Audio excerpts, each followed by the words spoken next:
Well, hey folks, Real Honesty with Jarmithlin. I'm Jarmithlin. My review New Japan Pro Wrestling's Dontaku Night 2 event.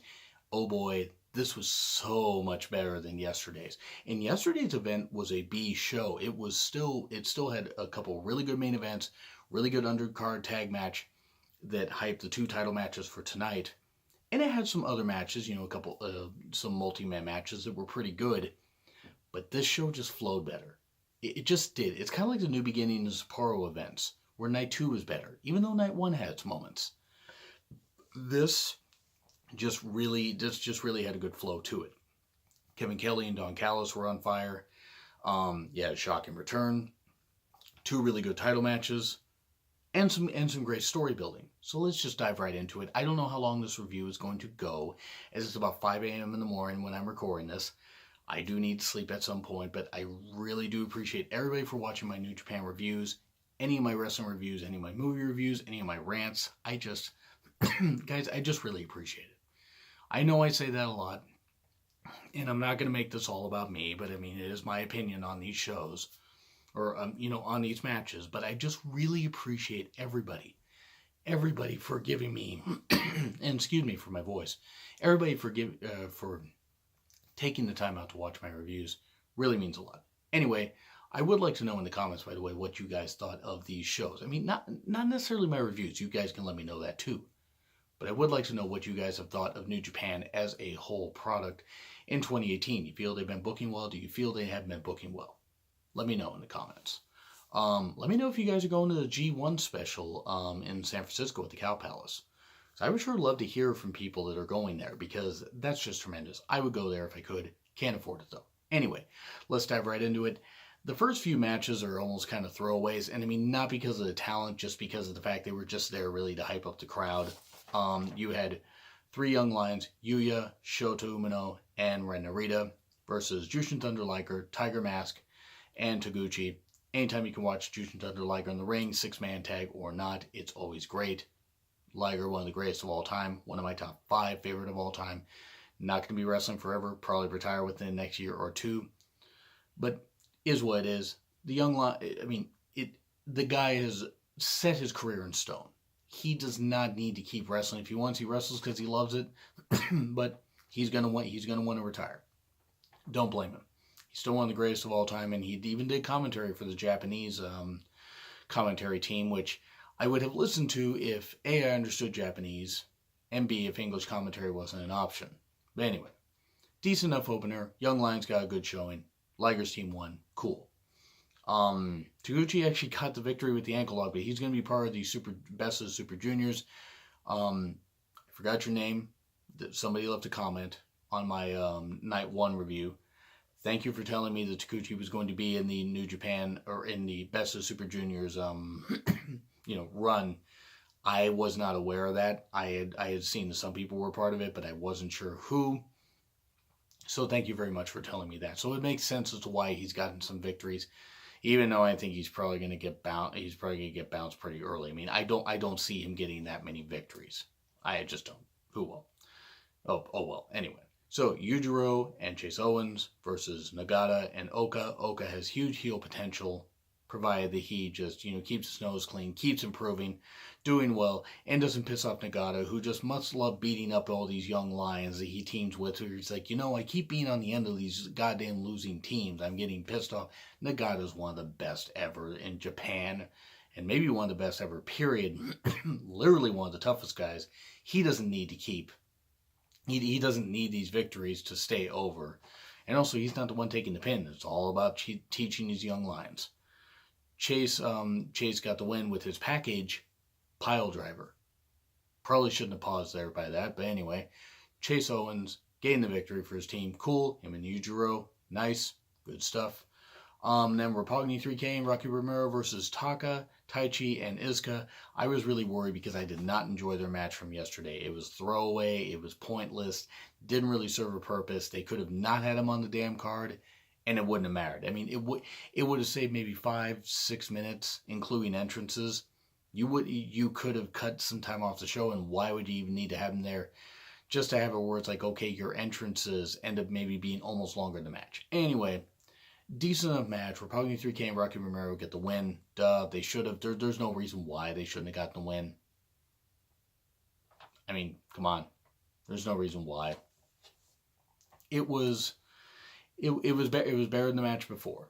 It was still kind of throwaway, but it was better than the match before, and at least it didn't end all stupid and goofy. So it was what it was, and then Hanare and Makabe versus Yano and Tomohiro Ishii. Good stuff, hard hitting. I think Hanare has huge potential. If you want to have a best of 7 series, and I know they did that with Kitamura before he unfortunately got a concussion. I wonder when he's going to be back. I hope he's going to be back soon. I think Ishii and Hanare could have a best of 7 series where you have it happen over, like, say you have the first one happen at, Dominion, Osaka. And then you have one, say, happen as a G1 Climax. Sorry. The G1 Climax name means, has a special meaning. I'm sorry, I have a very dirty mind, so that's right where my brain goes, unfortunately, with a lot of this stuff. But G1 Climax. I'm sorry. Just dirty mind. I wish I didn't do that. I have great respect for Japanese wrestling, but just the immaturity of my humor, I can't help it. But anyway, if you had Hanare and Ishii, say, start this series. I mean, I'm just throwing it out there. It's not going to happen, but throw it out there. They have a match at Dominion. They have a match at the G1 special, G1 USA special, the Cow Palace. And they build up on that and say like in October or something like that, or maybe even in September. I mean, I don't know how old, I forget how all the events work out. Sorry, they get jumbled in my head. But Hanare ends up winning 4-3 at the end of all this. Then you build up on something where he has a good singles match at Wrestle Kingdom 13. Or you team with Makabe to face the IWGP Tag Team Champions, whether it's Evil and Sonata or someone else at that time. I would be for it. I mean, you could give Hanare a tag championship first and maybe then push him on a singles run sometime maybe in the middle of the year or something like that. I just think Hanare has star power, like has star potential written all over him. Now, I could be wrong. I just see it. I think he's got youth, he's got ability, he's got intensity. I think he could be somebody that they really could rely on for a number of years. And of course, as long as he doesn't suffer an injury like he did with his Achilles, he should be fine. Good. This tag match, though, good enough match. Ishii hitting like a freaking tank. Yano being Yano, comical and all that.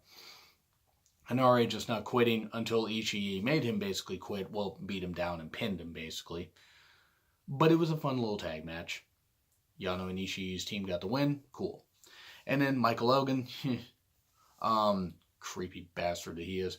Elgin, David Finlay, and Juice Robinson versus Yoshihashi, Jay White, and Goto. Now, I was a little bit surprised where this match actually ended up going as far as starting a feud. I didn't know I wanted. But it had solid feud building with all these guys because Elgin's going for the never openweight title. So is Taichi. Juice just had a match with Goto recently, which was a blowaway match for the never openweight title, and I thought Juice had him for a while. Yeah, I didn't get a chance to review it because I watched it like on delay, and I didn't want. Here's the thing about my New Japan reviews: if I can't watch, and actually any of my wrestling reviews, if I can't watch it live, I'm not going to review it because there's just no point. Because by the time I can get to anything after it's live, it's like a day later. Or 2-3 days later, and what's the point? But anyway, I did see that match, and it was very good. Juice did extremely well. Him and Goto had a tremendous match. I did not know that I wanted a Jay White Juice Robinson feud until the end of this match. I did find one part of it funny, though. Yoshihashi and Goto are doing the posing, like the chaos posing, and Jay White just wanting none of it. Just like, no, I'm not doing any of this shit. It's like, I don't want to do that. Yoshihashi pinned Finlay. That was cool stuff.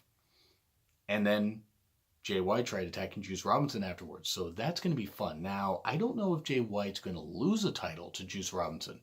I don't know if it's going to happen at Dominion. I don't know if they're going to build it to the G1 special.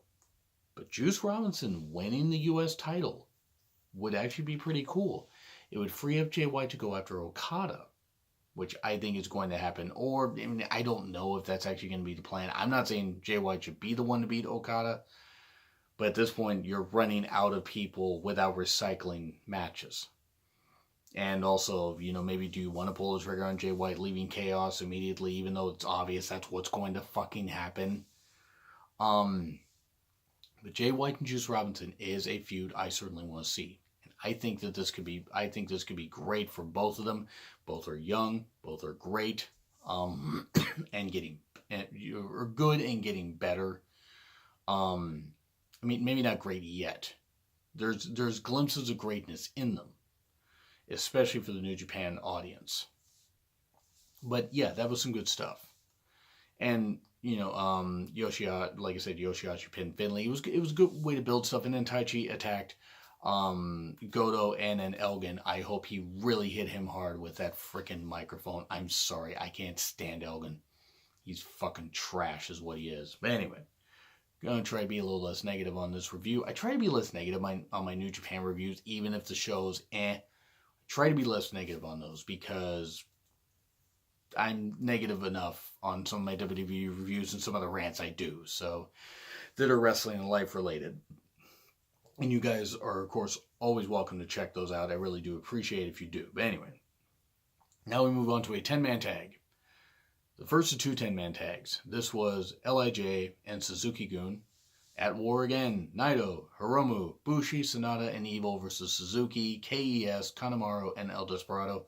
Suzuki-gun immediately attacks in the entranceway and everything, and Suzuki starts ripping up literally the foundation of the arena to beat Naito with. He didn't, but that would be kind of comical if he did. It would also be rather dangerous, so I wouldn't recommend doing that. It takes guardrails, takes fans, takes plushie bears, starts hitting Naito with them. The plushie bears would actually make kind of funny.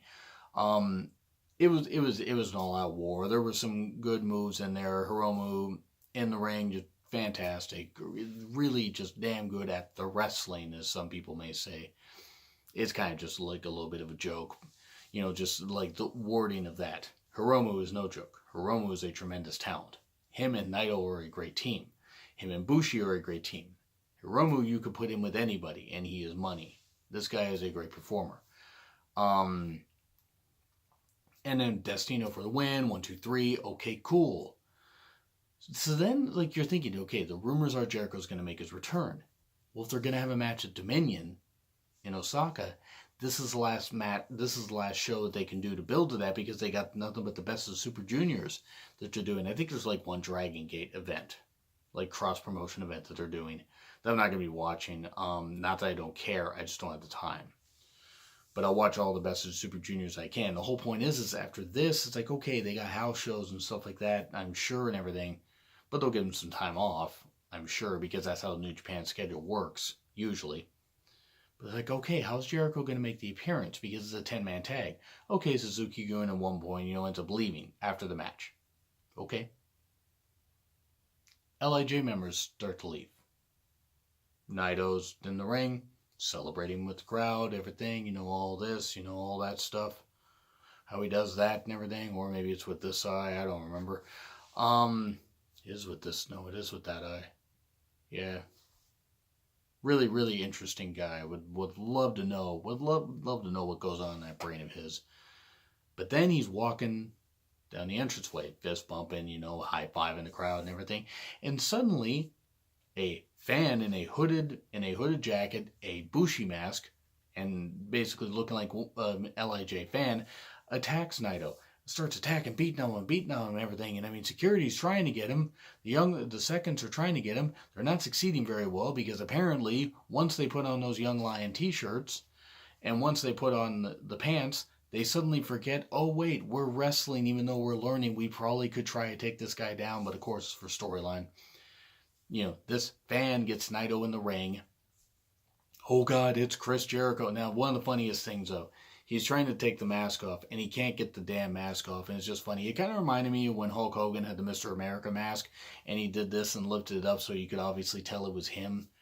But anytime anybody has a difficulty taking the mask off, to me, what was smoother is Eric Bischoff removing all the old man prosthetic makeup stuff that he had when he was the pastor on that September 12th, 2002 edition of SmackDown. The whole point is I've seen smoother transitions of removing masks and stuff like that before, and even in WCW and that kind of stuff, and Psychosis removing his mask, but that was after he's unmasked a while before.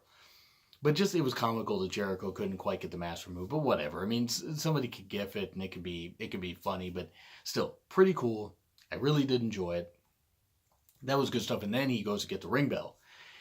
And this is the one part where I was like, okay, they could have maybe picked a better camera view, because they show this obvious thing where the referee and Naito are involved in a blade job, because Naito gets hit with the ring bell.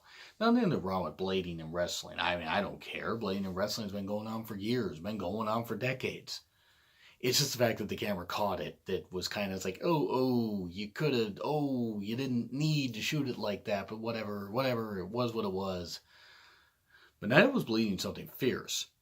And Jericho, of course, the young lions are trying to lead him away, and he's like, don't you fucking touch me, fuck you, heel Jericho's best Jericho. This is great stuff, though. It's great to see Jericho back. Him versus Naito, whether it's at Dominion in Osaka, or, I almost said Old Dominion and then realized that was a university, or whether it's at a G1 special in the U.S. And I don't know if his WWE contract prohibits him from wrestling for other promotions on U.S. soil. I don't know, and I don't care, honestly. If he's able to wrestle at the G1 special, they're going to sell that place out for sure. I think they'll sell out the place regardless, because they've already sold at least half the tickets, if not more. But Jericho being on the card, that's going to bump up the sales. Like, it will probably sell out by the time this video gets posted if they suddenly decide to announce that. And I have not paid attention to the post-match comments, so I don't know if anything was announced yet. But I certainly can't wait to see Naito versus Jericho. Jericho working with yet another champion. He worked with Omega at Wrestle Kingdom 12 earlier. He's working with Naito, the IWGP Intercontinental Champion. So this is going to be fun stuff. And Naito is going to come out even better, even an even bigger star. Maybe he might even beat Okada for the title. Who knows? We'll find out, because there's something that happened at the end after that, main event match that makes me wonder if Okada's going to hold the title for long. But anyway, now we move on to match number 7. See, the whole thing with LIJ versus Suzuki-gun was almost secondary because you had Jericho return. And it was really, really cool. Jericho as a heel in New Japan is fitting perfectly, and he's able to put some guys over. Now we move on to match number 7, Bullet Club versus Bullet Club. Odd. Team Kenny, Team Cody. Team Kenny was the Golden Lovers, Kenny Omega, Kota Ibushi, Tama Tonga, Tonga Loa, and Bad Luck Fale, versus Cody, Hangman Page, Marty Scurll, and the Young Bucks. At one point before the match, Marty says that he's going to slam Bad Luck Fale. Good luck with that. Then if you remember, like on the Night 1 edition, Bullet Club members had kimonos on. Well, that was to commemorate the 5-year anniversary of Bullet Club being born. And Cody was wondering why he didn't get one, because he's supposed to be the leader of Bullet Club and stuff like that. Leader in his own mind, I think. I think pretty much besides Hangman, and I think pretty much besides the people on his team, maybe not even so much the Young Bucks. So pretty much Hangman and Marty, he doesn't really have that many members compared to Kenny. Kind of gross. Really should have worded that differently. But he's asking about a kimono and everything, and Kevin Kelly, I believe it was, says, well, how's your neck? He's like, my neck is fine, I want a kimono. I don't know why that line popped me so much, but it was just funny. This is a good pace, really good storytelling with everybody. Everybody got their spots in. I still don't really care for the Young Bucks doing all the super kicks in the goddamn world, but hey, it works for them. They get merch. Good for them. Video game wrestlers, for God's sake, but that's okay. I haven't softened my stance necessarily on the Young Bucks, but there are way worse offenders in wrestling, so I'm going to stop. I'm going to stop, hammering on them as much for now. I mean, plus they blocked me on Twitter. They blocked me like about a year ago. I don't really care. It was pretty cool though. You had Marty tried to slam Bad Luck Fale, and Bad Luck Fale falled on him. Terrible pun. Sorry, I will probably do a bad pun like that again. But anyway, 1, 2, 3. So, okay. Cody, Omega run to the back, Ibushi leaves. And you got all these other Bullet Club members, and they do this whole Too Sweet thing, in the core, and in this, and they do this and everything, and it's like it's all this going on, and they got this stuff going, and they do this, and then they start attacking their heads and glomming on like brain. No, I did none of the brain slug stuff from Futurama happen.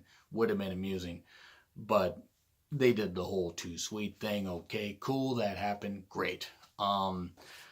It was pretty cool to see these guys who obviously mean a lot to each other do all this stuff, and to see where Bullet Club has, evolved to. It does need to end this year. I don't know if it will, but it really does. It really, really does. Because if it doesn't end soon, it's going to be ridiculous. But anyway, and by the way, guys, sorry if I'm a little tired. I've been up for quite a few hours. But anyway, so match number 8, Kushida versus Will Ospreay. Oh boy, IWGP Junior Heavyweight Junior Heavyweight title match, not tag title match. That'd be a little odd to have with 2 single guys doing that. But anyway, big fight feel, huge implications here. Can Ospreay prove that his victory over Kushida wasn't just a fluke? Can Kushida, capture the title that he has held before, multiple times before? It starts off with offense on the ground, and forgive me if I look at my notes here for a bit. Kushida focused on the neck of Ospreay. That was really, really, really good stuff. And I ain't a person that is a religious person. I'm not. I do hope, and I do hope with every fiber of my being that Will Ospreay is not in a wheelchair by the time he's 30. Because I'm worried. I'm worried with the way that guy lands, with the way that guy, has beat his body up and everything.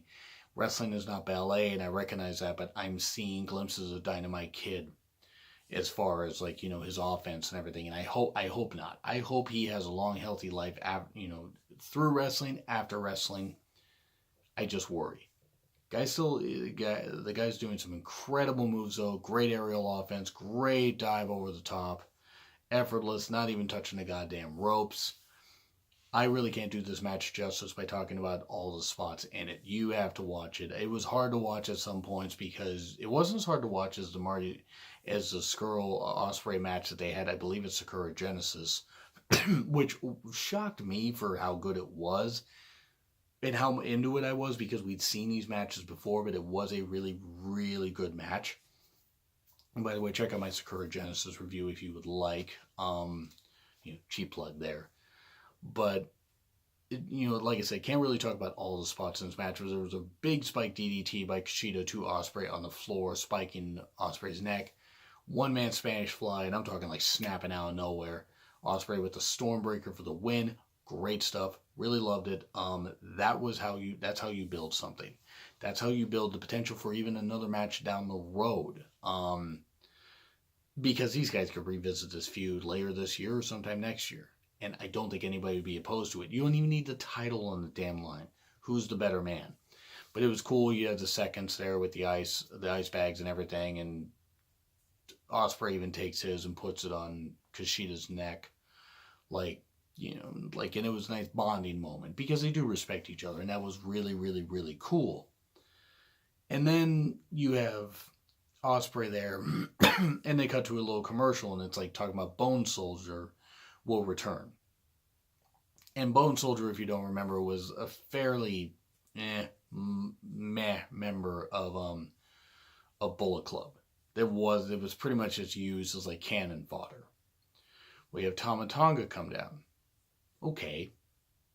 Why is Tama Tonga coming down? Because he moves like a junior heavyweight, but he's a heavyweight. Is he going to challenge Ospreay? That's not how that works. That's not how any of this works. But then he introduces somebody. And it seems like Ospreay is going to, try to attack Tama. Why don't you just turn around and, why don't you just turn around or turn your little ass around or something like that. He said something, I don't remember exactly what it was, but it was Bone Soldier had returned. and I'm going to get this name as right as I can because my handwriting sucks. Taiji Ishimori. He worked for Pro Wrestling Noah. Ishimori. Ishimori is just how I'm just gonna call him by his last name. Um, I am a little familiar with his work as far as seeing him in the ring. He was on Impact recently. They have a working relationship with Pro Wrestling Noah, and from my understanding, he jumped from Pro Wrestling Noah. Like, people thought that Ishimori was going to go to WWE. I'm kind of glad he didn't. It's better in New Japan. The way the guy's built, the guy looks like a star. I don't know necessarily about the Bone Soldier thing, but whatever. If they can repackage the whole gimmick and make it work, great. Okay, cool. Did I mention cool, by the way? Sorry, I don't know what the loop was there. I think my brain just froze.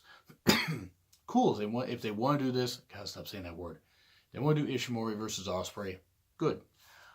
I don't know if he should be the one to take the title off Ospreay, but it would be a way to make the press, and it would be a way to maybe write Ospreay off for a few months so he could relax, get that neck in order. Don't want to see him paralyzed. Have I mentioned that? But yeah, it was a pretty cool return. Obviously, it wasn't as great as Jericho's return to the to the wrestling, to the New Japan ring, well, to a New Japan arena. But it was still really, really cool, and they rebranded the Bone Soldier gimmick, so hopefully this works out for Ishimori, who is a great talent, by the way. What little bit I've seen of him, he is a great talent. Very skilled in the ring, very smooth. And now we move on to the main event, the IWGP Heavyweight Championship match, Tanahashi, the ace, versus Okada, the best. Tanahashi's record of 11, Okada's tied it. Can he beat it? Well, yeah, he beat it. I mean, if you're watching this, you probably know the results and want to hear my reactions and, my opinions on them. This, oh my God, this match, this was wonderful. It was just as good as a lot of their previous matches. I didn't know if it was going to be. I know Tanahashi is capable of pulling out a great match, but he's not the performer he used to be. He's really beat up. He's really hurt a lot, which is going to happen with anybody that reaches the age of 41, 42 and has powered through all the injuries that he's had. They have such a rich history going all the way back years. I'm talking years. I think to 2010. I think 2010, if I remember right. I've seen a few of their matches before. I may have not seen their first match, but I did see some of these matches are playing in my head. But they have been in lockstep over the IWGP Heavyweight Championship. The great action here. The crowd was so on the side of Tanahashi. They wanted Tanahashi to win. I want Tanahashi to win. And I didn't think Tanahashi should win. I thought Okada should win. I wanted Tanahashi to win. They knew each other so well. Okada was playing a heel. Okada was just like, you're beneath me now, Tanahashi. You're washed up. You're old. I don't need to fight you. I've proven that I can beat you. Even though the record is pretty damn close.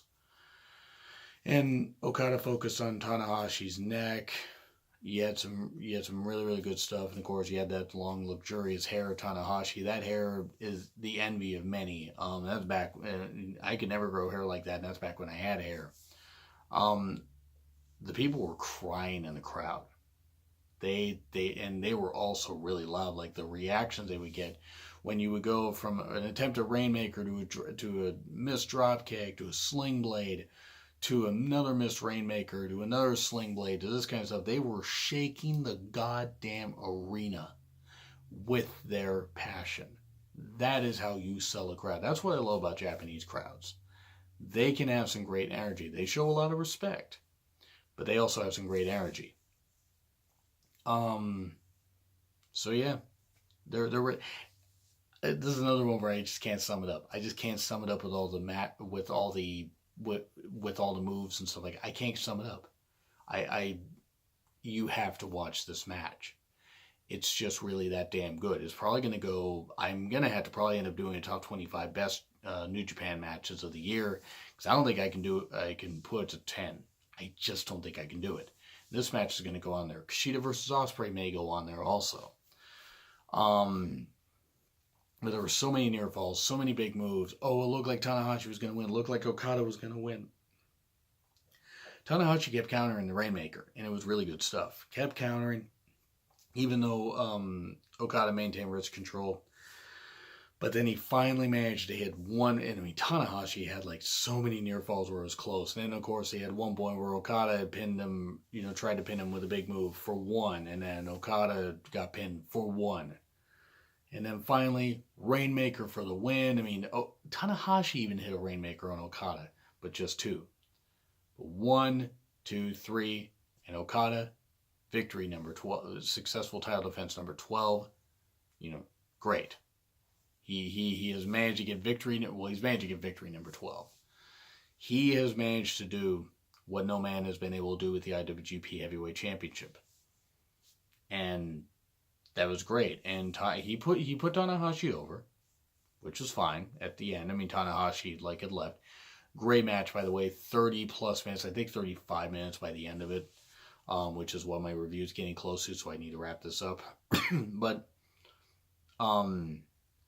Okada cuts a promo. Who's left for me, basically. Essentially is what he's saying. Kenny Omega. Omega comes out, because you got to think about it. The tie, the 60-minute tie. Okada won a match. Omega won a match. So they're 1-1-1. So, okay. You got not discounting the draw, but okay, you got this. So, okay, what's going to be the tiebreaker? You won a match, I won a match. So how about this? And he said rematch. No time limits. 2 out of 3 falls. Take my fucking money. I believe that's going to happen in Dominion. I don't care if I have to freaking take a 5-hour energy and inject it directly into my veins. I don't care if I had to take 5 of those to stay up and then go to work. I am fucking watching that match. That is going to be great. The Okada Omega trilogy were great. They were great matches. Yeah, okay, maybe sometimes the spamming of finishers got a little bit crazy, but they built it right. They knew what they were doing. And they told a great story in all of them.